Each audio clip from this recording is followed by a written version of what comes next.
Hello everyone, welcome to our platform. ये हमारी interior designing की बिजनेस सीरीज है जो कि है डे नंबर 4। और डे नंबर 4 में आज हम सीखेंगे what should be said in a client meeting. मतलब कि जब हम किसी क्लाइंट के साथ मीटिंग करते हैं तो हमारी क्या कन्वर्सेशन होनी चाहिए, किस तरीके से हमें बात करनी चाहिए। देखिए, ज्यादातर डिजाइनर्स की क्या होता है कि उनकी डिजाइनिंग बहुत अच्छी होती है, पोर्टफोलियो बहुत अच्छा होता है, उनकी डिजाइनिंग एक नंबर होती है, कोई भी कमी वहां पर नहीं निकाल सकते, लेकिन वो फेल हो जाते हैं क्लाइंट के साथ मीटिंग में और बाद में बोलते हैं कि यार हमने तो हर एक चीज हमारी परफेक्ट थी, क्लाइंट को डिजाइन भी बहुत अच्छे आए हैं, लेकिन फिर भी उन्होंने हमें काम नहीं दिया है। देखिए, ये बहुत इंपॉर्टेंट चीज है क्योंकि क्लाइंट मीटिंग सबसे ज्यादा इंपॉर्टेंट है। ज्यादातर डिजाइनर्स ऐसे हैं जिनकी डिजाइनिंग बिल्कुल भी अच्छी नहीं होती, लेकिन फिर भी उनको काम इजीली मिल जाता है क्योंकि उनकी जो मीटिंग होती है, जो कन्वर्सेशन करते हैं वो क्लाइंट के साथ, वो बहुत ही परफेक्ट होती है। और इस वीडियो में आज हम यही सीखेंगे, तो चलिए स्टार्ट करते हैं।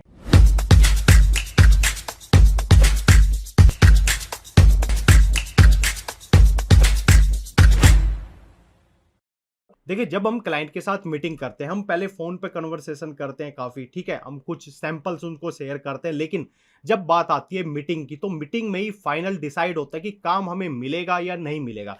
देखिए, क्लाइंट के साथ मीटिंग करना खाली उनसे मिलना नहीं होता, वो एक प्रोसेस होता है, एक प्रोसेस फॉलो किया जाता है कि क्लाइंट इजिली कन्वर्ट हो जाए, ठीक है, और हमें काम इजिली वहां पर मिल जाए। अब वो क्या प्रोसेस है, किस तरीके से हमें उसको फॉलो करना है, उसके बारे में हम जानते हैं यहाँ पर। अब सबसे पहला जो पॉइंट है हमारा यहाँ पर, the biggest mistake of the meeting, ठीक है। देखिए, जब हम क्लाइंट के साथ मीटिंग कर रहे हैं तो सबसे बड़ी जो गलती होती है, काफी क्लाइंट ऐसे होते हैं कि डायरेक्ट आपसे पूछ लेते हैं कि सर ठीक है, आपने काम देख लिया, बताओ कितने प्राइस में आप इसको कंप्लीट कर दोगे, क्या आप डिजाइनिंग का चार्ज लोगे, या कंप्लीट वर्क आप जो साइट पर करवाओगे उसका क्या चार्ज लोगे। देखिए, आपको डायरेक्ट प्राइस कभी भी नहीं बताना है, ठीक है। ये हम सबसे बड़ी गलती करते हैं। वहीं पर क्लाइंट के माइंड में एक माइंडसेट बन जाता है कि यार 10 लाख रुपए कह रहा है ये। जैसे कि आपसे क्लाइंट ने पूछा कि कितने में, आपने जब भी तुरंत बता दिया कि सर मैं तो इसके 10 लाख रुपए लूंगा। अब क्लाइंट सोचेगा यार 10 लाख रुपए लेगा, किसी ने तो मुझे 7 लाख की कोटेशन दी है, किसी ने 8 लाख की कोटेशन दी है, ये मुझे 10 लाख रुपए बोल रहा है, या आपसे ज्यादा भी दी होगी। तो क्या वो थोड़ा सा माइंडसेट वहां पर चेंज हो जाता है तुरंत ही क्लाइंट के साथ, ठीक है। लेकिन सबसे पहले एक प्रोसेस फॉलो किया जाता है। कैसे? तो सबसे पहला जो पॉइंट है हमारा वो है what kind of house is it. देखिए, किसी के घर होते हैं, रेजिडेंशियल हाउस होते हैं, कोई फ्लैट में रहता है, कोई विला में रहता है, या किसी की कमर्शियल प्रॉपर्टी है, कोई रेस्टोरेंट है, कोई शोरूम है। तो अलग अलग तरह के क्लाइंट्स आपको मिलेंगे। तो पहले आपको समझना है कि वो किस टाइप की प्रॉपर्टी है, ठीक है।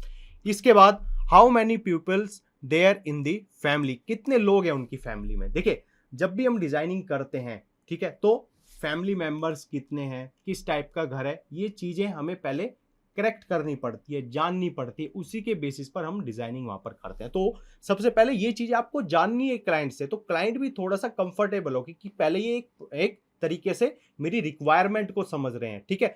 अगर आपसे, मैंने स्टार्टिंग में कहा, क्लाइंट आपसे रेट पूछे तुरंत, तो आपको मना कर देना कि सर पहले कुछ चीजें हैं, ठीक है, कुछ मेरे सवाल होंगे, मैं उनको समझूंगा, उसके बाद ही मैं आपको एक रेट दे पाऊंगा, वो एक कोटेशन बनाकर आपको शेयर कर पाऊंगा। इसके बाद यहां पर व्हाट इज ए बजट, ठीक है। अब उनका बजट कितना है। देखिए, क्लाइंट का डायरेक्ट बजट हम नहीं पूछ सकते, ठीक है, लेकिन उस प्रोसेस के थ्रू हम उनका बजट इजीली जान लेते हैं। और ज्यादातर चांसेस ये होते हैं क्लाइंट खुद ही अपना बजट बताता है, आपको पूछने की भी जरूरत नहीं है, क्लाइंट खुद ही बोलेगी कि सर मेरा बजट है 10 लाख, और 10 लाख के अंडर में ही आपको ये सारी चीजें डिजाइन करनी है। ये जो भी मेरी रिक्वायरमेंट है वो 10 लाख के अंडर में ही आपको करनी है। तो आपने बजट भी नहीं पूछा और बजट आपको पता चल गया। अगर डायरेक्ट आप बता दोगे तो वो कहेंगे यार इन्होंने ना कुछ जाना ना कुछ समझा और डायरेक्ट ही मुझे पैसा बता दिया, ठीक है, क्या डिजाइनिंग होगी क्या नहीं होगी, क्या मटेरियल लगेगा क्या नहीं लगेगा, ठीक है। तो कभी भी आपको डायरेक्ट बजट जो रेट है वो नहीं बताना है, ठीक है। इसके बाद जो नेक्स्ट पॉइंट है वो है व्हाट आर दी एक्सपेक्टेशंस, ठीक है। मतलब उनकी क्या रिक्वायरमेंट है, क्या वो चाहते हैं अपने घर में। हर किसी के, देखिए, घर जब किसी का होता है तो उनकी कुछ इच्छाएं होती हैं कि मेरा घर ऐसा हो, ऐसा कलर कॉम्बिनेशन हो, ऐसी फॉल सीलिंग हो, ऐसे वॉल डिजाइन मुझे यहाँ पर चाहिए, ऐसी वार्डरोब मुझे यहाँ पर चाहिए, ठीक है, ऐसे मुझे यहाँ पर वॉल डिजाइन या कुछ ऐसे डेकोर चीजें मुझे यहाँ पर चाहिए, बहुत ही लग्जरी और बहुत ही अच्छी लगे वहां पर, ठीक है। तो सबसे पहले इन चीजों को आपको समझना पड़ेगा, उसके बाद ही आपको बजट वहां पर देना है, ठीक है। तो ये गलती स्टार्टिंग में आपको नहीं करनी है। इसके बाद जो नेक्स्ट पॉइंट है यहाँ पर वो है what should the very first question. देखिए सबसे पहला क्वेश्चन आपका क्या होना चाहिए, ठीक, जो मैंने अभी स्टार्टिंग में बोला, सबसे पहले आपको बजट नहीं पूछना है क्लाइंट का, ठीक है। बजट से क्या होता है कि क्लाइंट ये सोचता है कि ये मुझे जज कर रहा है कि मैं बड़ा क्लाइंट हूँ या छोटा क्लाइंट हूँ, मेरे पास कितना पैसा है इंटीरियर में लगाने के लिए, और उसी के हिसाब से मुझे यहाँ पर मेरे काम को जज करेगा और उसी के पैसों के अकॉर्डिंग ही मुझे यहाँ पर जो चीज़ें यहाँ पर मटेरियल यहाँ पर अप्लाई करेंगे वो मुझे बताएगा, ठीक है। तो कभी भी आपको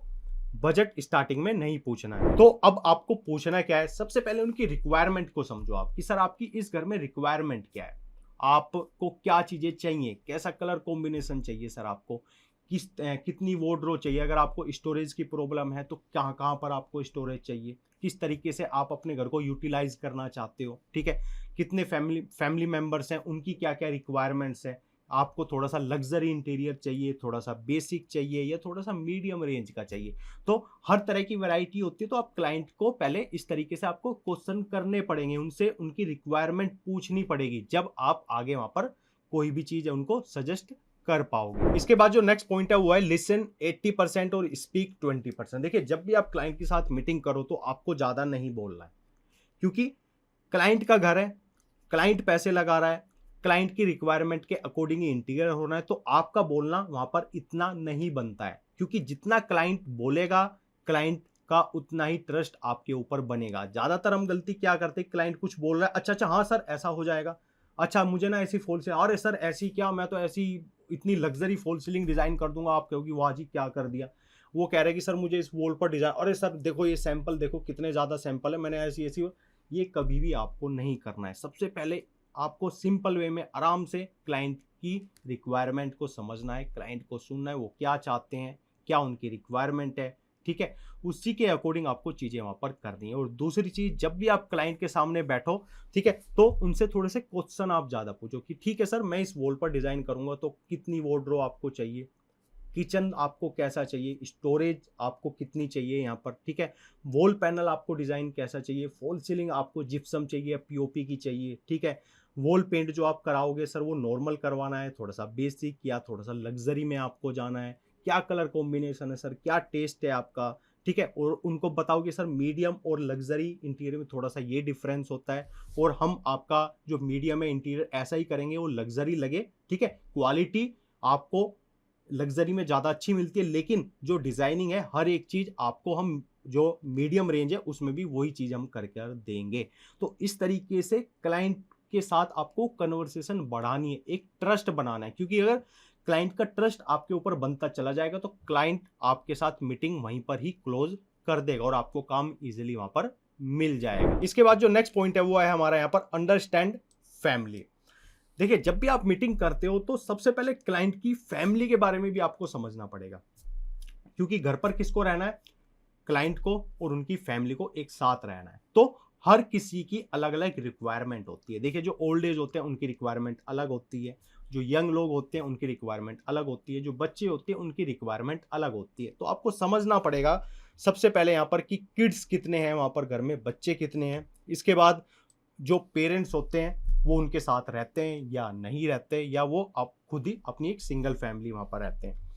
इसके बाद ज़्यादातर आज के टाइम पे क्या होता है, ज़्यादातर लोग वर्क फ्रॉम होम करते हैं, तो कुछ लोगों को अपने घर में एक ऐसा अलग से सेटअप चाहिए जिसको वो ऑफिस की तरह यूज़ कर सके, ठीक है, कि मैं यहाँ पर काम करूँ, मैं स्टडी करूँ, या मैं यहाँ पर अलग से अपना वर्क फ्रॉम होम कर रहा हूँ या फ्रीलांसिंग में कुछ काम कर रहा हूँ, तो मैं मेरे पास एक अलग सेपरेट एरिया हो जिससे कि कोई भी मुझे डिस्टर्ब ना कर पाए। तो हम ऐसा एरिया इंटीरियर डिजाइनिंग में क्रिएट भी करते हैं। अगर उनके घर में ऐसा एरिया नहीं है तो ऐसा एरिया हम बनाते भी हैं क्लाइंट की रिक्वायरमेंट के अकॉर्डिंग। इसके बाद यहाँ पर do you gets a lot of guest. ज़्यादातर क्लाइंट्स ऐसे होते हैं जिनके घर पर जो गेस्ट है उनका आना जाना काफ़ी लगा रहता है, तो वहाँ पर जो उनका ड्राइंग हॉल है वो उसी तरीके से डिज़ाइन किया जाता है, जो गेस्ट रूम है उसको भी उसी तरीके से डिज़ाइन करा जाता है कि अगर गेस्ट उनके घर पर आ रहे हैं तो और कोई चीज़ उनको प्रॉब्लम क्रिएट ना हो, वहाँ पर कोई डिस्टर्ब ना हो, अगर गेस्ट भी आ रहे हैं तो इस तरीके से उस स्पेस को यूटिलाइज किया जाता है, ठीक है। तो सबसे पहले उनकी फैमिली को समझो। देखिए ये क्वेश्चंस होते हैं जो आपको क्लाइंट से पूछने पड़ेंगे, ये मैं कोई थ्योरेटिकल नहीं बता रहा, ये चीज़ें जब आप मीटिंग में जाओगे तो यही प्रोसेस आपको फॉलो करना पड़ेगा, जब भी क्लाइंट का ट्रस्ट आपके ऊपर बनेगा और काम आपको मिलेगा, ठीक है, मैंने स्टार्टिंग में आपको बोला था कि ज़्यादातर क्लाइंट्स क्या होते हैं, उनकी डिज़ाइनिंग बहुत अच्छी होती है, बहुत ही लग्जरी डिज़ाइनिंग करते हैं, लेकिन वो मीटिंग में फेल हो जाते हैं। क्यों? क्योंकि वो सोचते हैं कि यार डिज़ाइनिंग ही सब कुछ नहीं होता, क्लाइंट के साथ जो कन्वर्सेशन होती है वो इंपॉर्टेंट है। क्योंकि क्लाइंट क्या कर रहा है, क्लाइंट आपके काम से बाद में मिलेगा। आप दिखाने को उनको कुछ भी दिखा दो, लेकिन क्लाइंट सबसे पहले आपको मिल रहा है। अगर आप उनको अच्छे लगोगे तो क्लाइंट आपको काम देगा, अगर क्लाइंट को आप अच्छे नहीं लगे तो काम आपको नहीं मिलेगा, चाहे आपकी डिजाइनिंग कितनी भी अच्छी हो, ठीक है, तो काम आपको नहीं मिलेगा। इसलिए सबसे पहले अपने ऊपर आप ट्रस्ट बनाओगे तो क्लाइंट आपको काम इजीली वहां पर दे देगा। इसके बाद जो नेक्स्ट पॉइंट है वो है don't ask about the budget directly. जो मैंने आपको स्टार्टिंग में भी बोला था कि कभी भी क्लाइंट से आपको डायरेक्ट बजट नहीं पूछना है। बजट क्लाइंट खुद ही बता देता है बातों ही बातों में, ठीक है। अगर आपने थोड़ा सा स्टार्टिंग में उनसे बजट पूछा या बीच कन्वर्सेशन में उनसे बजट पूछा है तो क्लाइंट थोड़ा सा अनकंफर्टेबल हो जाता है। वो सोचता है कि ये मुझे जज कर रहा है कि मैं कितना पैसा मेरे पास है, कितना पैसा मैं लगाना चाहता हूँ अपने घर में, ठीक है। तो आप किस तरीके से बजट उनसे निकलवाओगे? सबसे पहले कि सर देखिए, इंटीरियर में भी अलग अलग वैरायटी होती है, ठीक है। जैसे कि आप दुकान पर कोई चीज़ें लेने जाते हो तो उसमें आपको कोई शर्ट परचेज करने चाह रहे हो या कोई कोई भी प्रोडक्ट आप लेने जा रहे हो तो सर उसमें क्वालिटी होती है, कुछ बेसिक्स होते हैं, मीडियम होते हैं, लग्जरी होते हैं, अल्ट्रा लग्जरी भी होते हैं डिज़ाइन। तो ऐसे ही इंटीरियर में होता है कि सर हर चीज़ का एक बजट होता है। अब आपकी रिक्वायरमेंट क्या है, मैंने समझ ली चीज़ें। अब आप थोड़ा बेसिक चाहते हो, मीडियम चाहते हो, लग्जरी चाहते हो, लग्जरी से भी ज़्यादा चाहते हो, तो आप मुझे बताओ। आप उनके बीच में थोड़ा सा डिफरेंस बताओ उनको कि सर जो मीडियम और लग्जरी, देखिए इनमें सर ये डिफरेंस होता है, ये क्वालिटी डिफरेंस होता है। क्लाइंट आपको खुद ही बता देगा कि सर देखो मेरा बजट है 10 लाख रुपए, 15 लाख रुपए। अब आप देखो सर इस बजट के अंदर मेरा मीडियम बनेगा, लग्जरी बनेगा, अल्ट्रा लग्जरी बन जाएगा। जितना मेरा स्पेस है इस स्पेस में मेरे जो बजट है ये बहुत इनफ है या मुझे और बजट बढ़ाना पड़ेगा, इस बजट से कम में ही मेरा काम हो जाएगा, ठीक है। तो आपने खाली बात स्टार्ट की है, उनको चीज़ें बताई है, क्वेश्चंस पूछे और क्लाइंट ने आपको खुद ही बजट रिवील कर दिया है। तो आप वहां से समझ सकते हो कि सर कि क्लाइंट का क्या बजट है। अब उनकी रिक्वायरमेंट के अकॉर्डिंग वो क्या क्या चीज़ें डिज़ाइन करवा सकते हैं, क्या क्या उनकी रिक्वायरमेंट के अकॉर्डिंग बन सकता है, क्या उनको बजट बढ़ाना पड़ेगा या बजट थोड़ा सा डाउन भी जा सकता है, ठीक है। तो इस तरीके से आप उनसे बजट वहां पर इजीली निकलवा सकते हो। इसके बाद जो नेक्स्ट पॉइंट है हमारे यहाँ पर, don't sell the design in the meeting. देखिए कभी भी जब हम मीटिंग करते हैं तो उसमें हमें डिजाइन सेल नहीं करने। हमें उनको अपने लैपटॉप, अपने फोन में कोई फोटो नहीं इस तरीके से दिखानी कि सर देखो ये आपके जितना ही रूम का स्पेस है, देखो सर हमने इसको कितना लग्जरी बनाया, देखो सर ये डिज़ाइन देखो, सर ये वॉल डिज़ाइन देखो, ये वॉर्डरोब का डिज़ाइन देखो, ये टीवी कैबिनेट का डिज़ाइन देखो, ये फॉल सीलिंग का डिज़ाइन देखो, ये किचन का डिज़ाइन देखो। हमें डिज़ाइन नहीं बेचने, हम क्लाइंट को डिज़ाइन बेचने नहीं आए हैं, ठीक है। हम उनकी प्रॉब्लम को सोल्व करने आए हैं। देखिए इंटीरियर का काम अपने घर में क्यों करवाते हैं लोग, कि उनको थोड़ी सी लग्जरी फील चाहिए, थोड़ी सी कुछ प्रॉब्लम होती है अपने घर में, मतलब स्टोरेज से लेके या बहुत सी चीज़ें ऐसी होती है कि थोड़ा सा उनको वो उसका एक सॉल्यूशन चाहिए, इसीलिए वो इंटीरियर का काम करवाते हैं, ठीक है। अब आपको क्या करना है, देखिए उनकी प्रॉब्लम को सोल्व करना है। आपको क्लाइंट बोलता है कि सर मुझे स्टोरेज की बहुत प्रॉब्लम है, स्टोरेज चाहिए। आपको उनको ये नहीं कहना सर ठीक है एक वार्डरोब बना देंगे, एक यहाँ बना देंगे, ऐसा नहीं बोलना। उनको बोलना कि सर जब आप इंटीरियर का काम आप करवाओगे तो हम आपकी स्टोरेज की प्रॉब्लम को हम दूर कर देंगे, आपको स्टोरेज की प्रॉब्लम नहीं होगी अपने घर में, ये हम गारंटी ले रहे हैं। उनको ये नहीं कहना कि वार्डरोब, वो तो क्लाइंट को भी पता है कि सर कि वार्डरोब बनाएंगे तो स्टोरेज की प्रॉब्लम दूर हो जाएगी। वो आपको भी पता है वो जो वार्डरोब बनेगी या कुछ अलग से ऐसे कैबिनेट बनेंगे स्टोर रूम टाइप में, तो वहां पर वो प्रॉब्लम दूर हो जाएगी। लेकिन उनको उसका सोल्यूशन, उनको लगना चाहिए कि यार हाँ इन्होंने कहा है कि आपकी स्टोरेज की प्रॉब्लम दूर हो जाएगी, ठीक है। तो क्लाइंट को लगे कि ठीक है ये समझ रहे हैं मेरी प्रॉब्लम को और उसका सोल्यूशन भी मुझे ये दे रहे हैं, ठीक है। तो इस तरीके से आपको मीटिंग करनी है, कभी भी डिजाइन्स नहीं बेचने, कभी भी ऐसे गूगल से या जो भी आपने डिजाइनिंग की है वो डिजाइन्स आपको नहीं दिखाने। क्लाइंट पूछता है कि सर दिखाओ कुछ डिजाइन, तो आपको जब चीजें वो दिखानी है, ऐसे आपको डायरेक्ट कोई भी चीज आपको उनको शो नहीं करनी है। इसके बाद जो नेक्स्ट पॉइंट है वो है हमारे यहाँ पर pin point the clients pain point. देखिए क्लाइंट्स के हमेशा जो पेन पॉइंट्स होते हैं, जब आप कन्वर्सेशन करोगे तो क्लाइंट आपको खुद ही बता देगा कि मेरे जो पेन पॉइंट्स है वो कौन से, और आपको उन्हीं पेन पॉइंट्स को पिक करना है और उसका सॉल्यूशन उनको देना है। अब क्लाइंट आपको बोलता है कि सर मुझे थोड़ा सा किचन मेरा छोटा है, ठीक है, लेकिन मुझे थोड़ा सा ऐसा चाहिए कि वो थोड़ा सा स्पेसियस लगे, इजीली हम काम कर सके, स्टोरेज की प्रॉब्लम ना हो, ठीक है। तो आपको उसी का सॉल्यूशन प्रोवाइड करना है कि सर ठीक है वो हमने साइज आपका देख लिया है किचन का, किचन आपका देखिए साइज में छोटा है, उसमें कोई कुछ भी नहीं कर सकता, लेकिन हम इसको इस तरीके से डिज़ाइन करेंगे कि आपको स्टोरेज की प्रॉब्लम नहीं होगी, आप यहाँ पर काम करोगे तो काम की कोई प्रॉब्लम यहाँ पर आपको नहीं होगी, और आपको थोड़ा-सा सफोकेशन या आपको कोई वेंटिलेशन की यहाँ पर प्रॉब्लम नहीं होगी, और आपका जो किचन है वो बहुत ही लग्ज़री और स्पेशियस आपको यहाँ पर लगेगा। आप यहाँ पर खाना बनाओगे, ज़्यादातर क्या होता है कि जब हम खाना बनाते हैं तो जो यहाँ पर चिपचिपाहट सी हो जाती है, ठीक है? वो डस्ट यहाँ पर जम जाता है, तो हम इस तरीके का मेटल यहाँ पर यूज़ करेंगे कि वो भी प्रॉब्लम आपको फेस नहीं करनी पड़ेगी। डेली साफ करने से आप इससे टेंशन फ्री रहोगे। तो क्लाइंट को लगे यार हाँ, जो मेरी प्रॉब्लम थी इन्होंने उसका सॉल्यूशन यहाँ पर दिया है, ठीक है? तो इस तरीके से आपको क्लाइंट के पेन पॉइंट्स आपको समझने हैं और उसका सॉल्यूशन तुरंत के तुरंत आपको प्रोवाइड करना है वहाँ पर कि हम क्या-क्या कर सकते हैं इस चीज़ को। तो क्लाइंट का आपके ऊपर ट्रस्ट बनेगा कि यार जो मेरी प्रॉब्लम है साथ के साथ उसका सॉल्यूशन मुझे दे रहे हैं यहाँ पर, ठीक है? इस तरीके से पेन पॉइंट्स जरूर पिक करें और उसका सॉल्यूशन भी तुरंत वहाँ पर दें। इसके बाद जो नेक्स्ट पॉइंट है वो है टेक ए नोट्स। देखिए क्लाइंट के सामने जब भी आप बैठो ना, आप लैपटॉप लेके बैठे हो, फ़ोन लेके बैठे हो, लेकिन एक जो डायरी होती है, नोटबुक होती है, वो ज़रूर लेके बैठे, ठीक है? क्लाइंट जो भी आपको बता रहा है, कुछ प्रॉब्लम्स बता रहा है, तो आप अपनी डायरी में नोट कीजिए, ठीक है?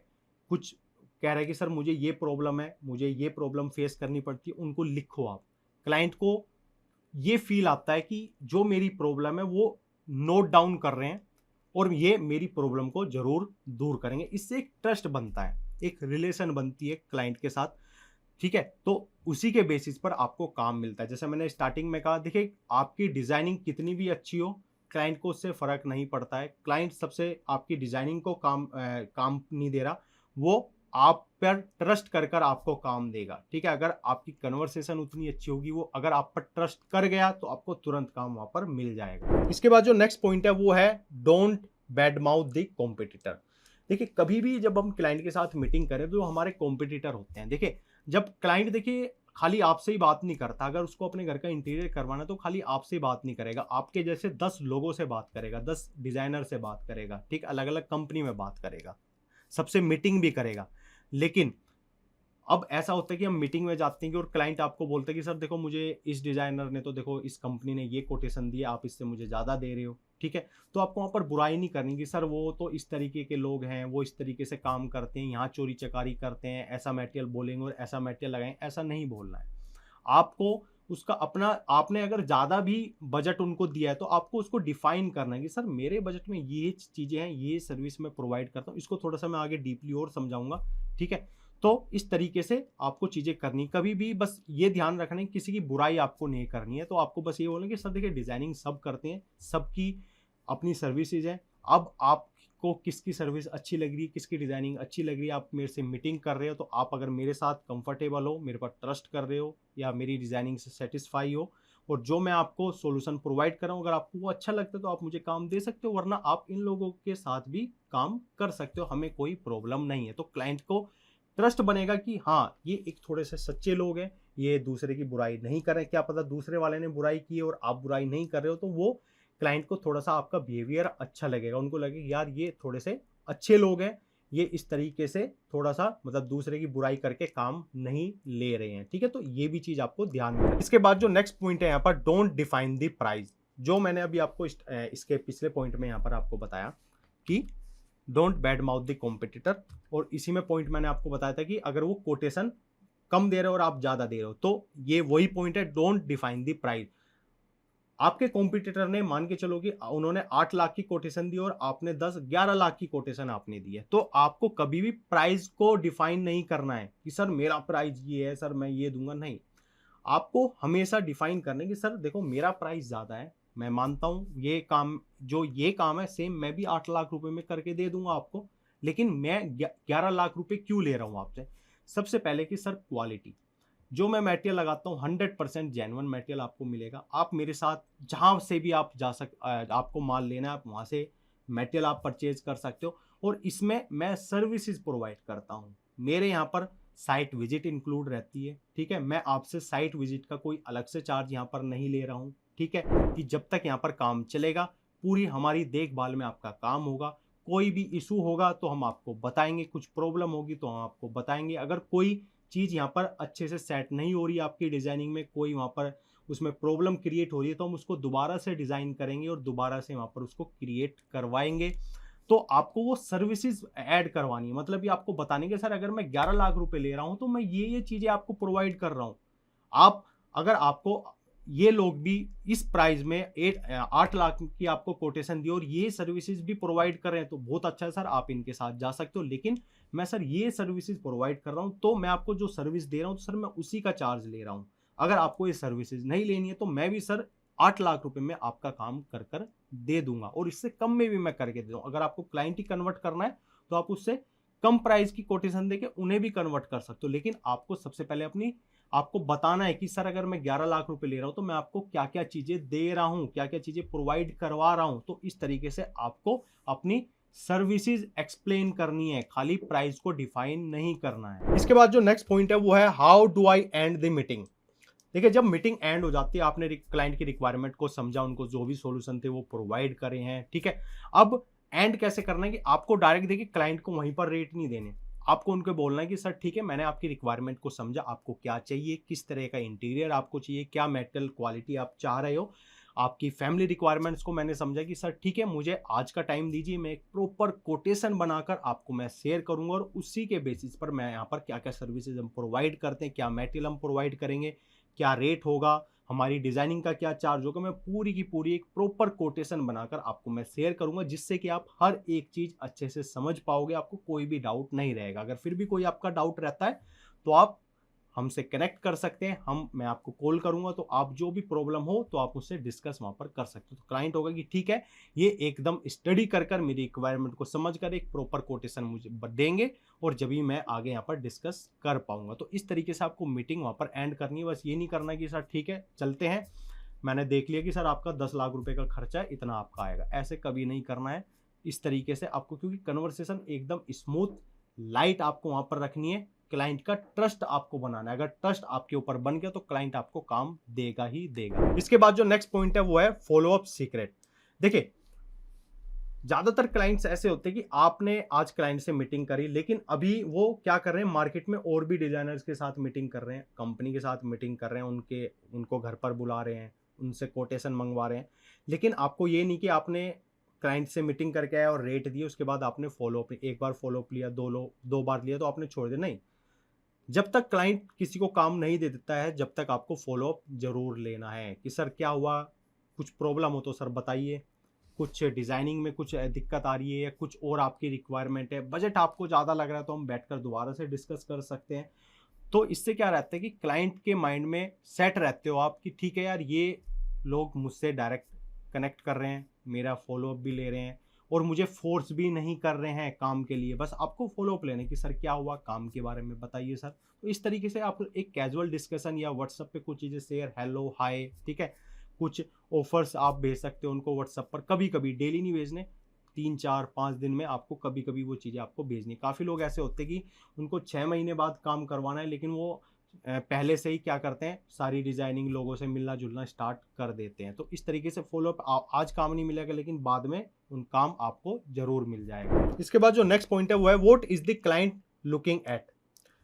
देखिए जब हम क्लाइंट के साथ मीटिंग करते हैं तो हम सोचते हैं कि यार इनसे बस मुझे काम मिल जाए, और क्लाइंट सोचता है कि मैं इसको काम दूं या ना दूं, क्या ये मेरा काम कर पाएगा या नहीं कर पाएगा, क्या ये ट्रस्ट करने लायक इंसान है या नहीं है, ये कंपनी ट्रस्ट करने लायक है या नहीं है।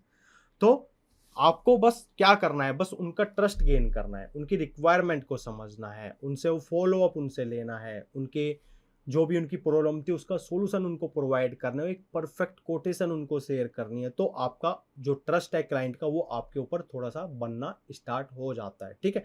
तो इस तरीके से चीज़ें आपको वहाँ पर डिफाइन करनी है जिससे कि क्लाइंट का ट्रस्ट आपके ऊपर बने। मैं बार बार ट्रस्ट कह रहा हूँ, देखिए ट्रस्ट से ही काम मिलता है। जब हम कोई भी प्रोडक्ट परचेज करते हैं ऑनलाइन भी तो हम उसके रिव्यू देखते हैं, प्रोडक्ट के बारे में देखते हैं, उसकी स्पेसिफिकेशंस को देखते हैं। जब हमारा ट्रस्ट बनता है जब भी हम उसको परचेज करते हैं ना, ऐसा नहीं तो खाली हमने उसको प्रोडक्ट को देखा और बस बाई कर लिया, नहीं, हम ऐसा नहीं करते। हम सबसे पहले रिव्यू देखते हैं, उस प्रोडक्ट के बारे में समझते हैं, उसकी 2 4 वीडियो भी देखते हैं, ठीक है, यूट्यूब पर उस प्रोडक्ट के रिव्यू के बारे में, जब भी हम वो प्रोडक्ट परचेज करते। तो ऐसे ही क्लाइंट होता है, सबका माइंड सेट भी ये होता है, आप भी इसी तरीके से करते हो तो क्लाइंट भी इसी तरीके से करेगा। तो बस आपको ये समझना है, जो क्लाइंट जो सामने बैठा है, आपको ये समझना है कि मैं भी एक क्लाइंट हूँ, तो क्लाइंट मुझे काम कैसे देगा, आपको बस अगर ये चीज़ समझ आ गई तो काम आपको मिल जाएगा। इसके बाद जो नेक्स्ट पॉइंट है वो है the formula of winning a meeting.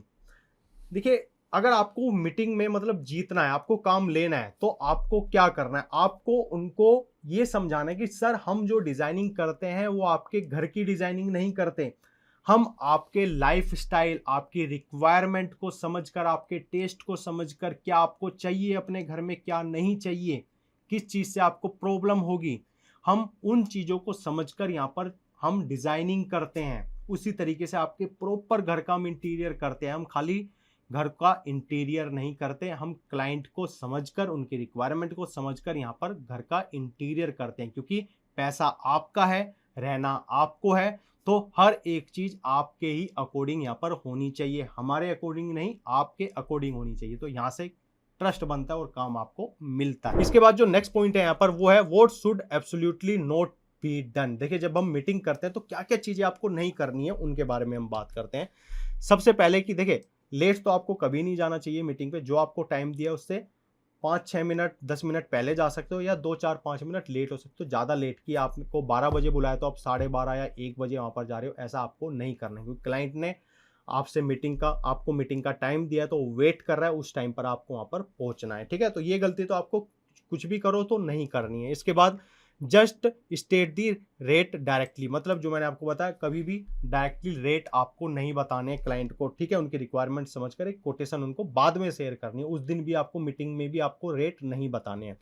इसके बाद ओवर प्रोमिस नहीं करना है। देखिए, कभी भी किसी चीज़ का ओवर प्रोमिस, क्लाइंट बोले कि सर मुझे ये जो मेरी फॉल सीलिंग है ये इस तरीके से डिज़ाइन कर देना सर, ऐसी लगे, ये लगे, तो आपको ओवर प्रोमिस नहीं करना कि सर देखिए ये चीज़ें मैं डिज़ाइनिंग करूँगा, अगर पॉसिबल होगा तो मैं वहाँ पर आपको बताऊँगा, वरना उसका दूसरा कोई अल्टरनेटिव सॉल्यूशन होगा तो मैं वो भी आपको बताऊँगा। ठीक है, तो इस तरीके से आपको चीज़ें वहाँ पर ओवर प्रोमिस कभी नहीं करनी है। इसके बाद इंटरप्टिंग द क्लाइंट, कभी भी जब क्लाइंट बोले तो उनके बीच में कभी नहीं बोलना। जब वो खत्म कर ले अपनी बात, उसके बाद आपको बोलना स्टार्ट करना है। अगर इंटरप्ट करोगे तो कहेगा यार मेरी बात पूरी सुन नहीं रहा और अपनी अपनी गाए जा रहा है। ठीक है, इस तरीके से आपको नहीं करना है। इसके बाद बैड माउथिंग ए कॉम्पिटिटर, कभी भी जो भी आपके कॉम्पिटिटर है उनकी बुराई आपको वहां पर नहीं करना है, ये बहुत गलत इंप्रेशन होता है। आपको कभी भी बुराई नहीं करनी है, बस ये चीज आपको ध्यान में रखनी है। इसके बाद saying yes it will get the done to everything, देख कभी भी हर चीज के लिए हाँ नहीं बोलनी है। आपको दिख रहा है कि सर ये चीज पॉसिबल है तो आप उसके लिए हाँ कहो, अगर दिख रहा है कि ये चीज पॉसिबल नहीं है तो आप उसके लिए वहां पर साफ मना कर दो कि सर ये नहीं हो सकता। आपने सोचा है, ठीक है, अच्छी चीज है, हम कोशिश करेंगे, लेकिन प्रॉमिस नहीं कि हो जाएगा, क्योंकि मेरे अकॉर्डिंग अभी तक मैंने चीजें जितनी डिजाइन की, जितने इंटीरियर के, उसमें ये चीज पॉसिबल नहीं है, लेकिन मैं फिर भी ट्राई करूंगा। अगर ऐसा हो सकता है तो मैं आपको बताऊंगा, या इसका एक अल्टरनेटिव सोर्स मैं आपको बताऊंगा। ठीक है, तो इस तरीके से आपको कभी भी हर चीज में हाँ नहीं करनी है। जो चीज गलत है, जो चीज नहीं हो सकती, उसको ना ही करना, वरना जब आपको काम मिलेगा बाद में डिस्प्यूट होगा, प्रॉब्लम क्रिएट होगी, बीच में ही काम बंद हो जाएगा। इसके बाद जो नेक्स्ट पॉइंट है वो है बजट सेविंग। देखिए, कभी भी मतलब आपको बजट मिल रहा है तो कभी भी या कोई कॉम्पिटिटर बजट दे रहा है, ठीक है, तो ओवर सेविंग मतलब बजट में ज़्यादा बार्गेनिंग वगैरह ये चीज़ें आपको वहाँ पर थोड़ी सी नहीं करनी। इसके बाद जो नेक्स्ट पॉइंट है वो है just state the rate directly. जो मैंने अभी आपको बताया, दोबारा पॉइंट यहाँ पर आ गया, तो रेट आपको कभी भी डायरेक्टली नहीं बताना है। इसके बाद है ओनली पोर्टफोलियो शो, कभी भी खाली बस अपना पोर्टफोलियो नहीं दिखाना क्लाइंट को कि सर देखो हमारी डिजाइनिंग है। देखिए, क्लाइंट डिजाइनिंग तो यूट्यूब पर, गूगल्स पर फोटो देखकर भी देख लेगा, आपके पोर्टफोलियो में भी सेम है और उनके फोटो वहाँ पर भी उनको सेम ही। बस आपको क्लाइंट की रिक्वायरमेंट को समझना है, क्या उनको चाहिए, कैसी डिजाइनिंग चाहिए, उसके अकॉर्डिंग उनको बस सॉल्यूशन प्रोवाइड करना है, तो क्लाइंट आपको काम आराम से दे देगा। तो डे नंबर 4 में हमने समझा कि कैसे जब हम क्लाइंट के साथ मीटिंग करते हैं तो हमारी कन्वर्सेशन कैसी होनी चाहिए, क्या प्रोसेस हमें फॉलो करना है और किस तरीके से क्लाइंट का खाली अपने ऊपर ट्रस्ट हमें बनाना है। ट्रस्ट बना तो काम आपको इजीली मिल जाएगा। ठीक है, तो इस तरीके से आप अपनी मीटिंग को एक सक्सेसफुल बना सकते हो और वहां से आप प्रोजेक्ट ले सकते हो। इस बिजनेस सीरीज का हमारा यही मोटिव है कि आप समझ सको कि किस तरीके से आप बिजनेस कर सकते हो, किस तरीके से क्लाइंट के साथ मीटिंग कर सकते हो।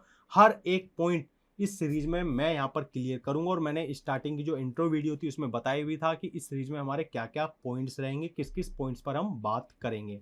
अगर आपको भी एक सक्सेसफुल इंटीरियर डिजाइनर बनना है तो आप हमारा इंटीरियर डिजाइनिंग का लाइव कोर्स आप ज्वाइन कर सकते हो। आप हमारी सॉलिट्यूड एजुकेशन ऐप डाउनलोड कर सकते हो, उसमें आपको लाइव कोर्स वहां पर मिल जाएगा।